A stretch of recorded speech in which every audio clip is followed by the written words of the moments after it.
Alright, so we're going to make the texture page that we're going to turn in.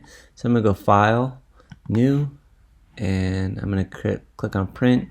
Letters fine, 300 is fine. I'm just going to call this texture page.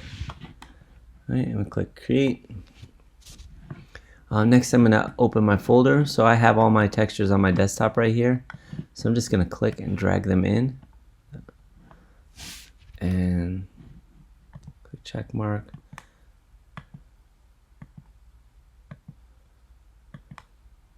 Alright, so those are all my textures. Since I dragged them all in, they're smart objects, so I'm just gonna go right click and I'm gonna say rasterize layers.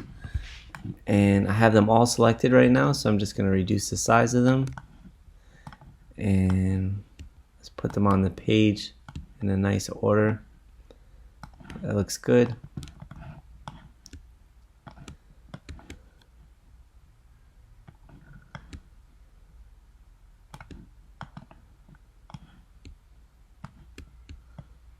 Make this one a little bit bigger.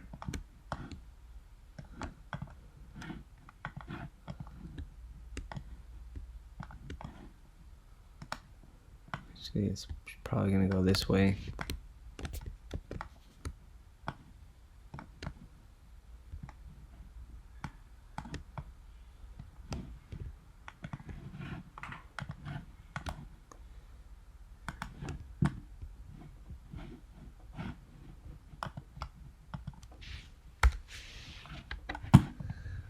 Alright, my last texture, which is this one. And you don't have to do it like I'm doing it. I'm just trying to make it look nice and orderly. So those are my textures.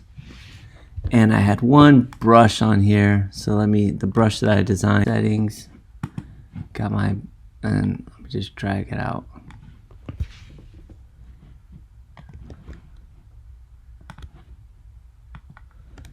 And my brush settings. So those are my textures and my brush. I'm just going to save this file, save as, on my computer as a JPEG. And that's it.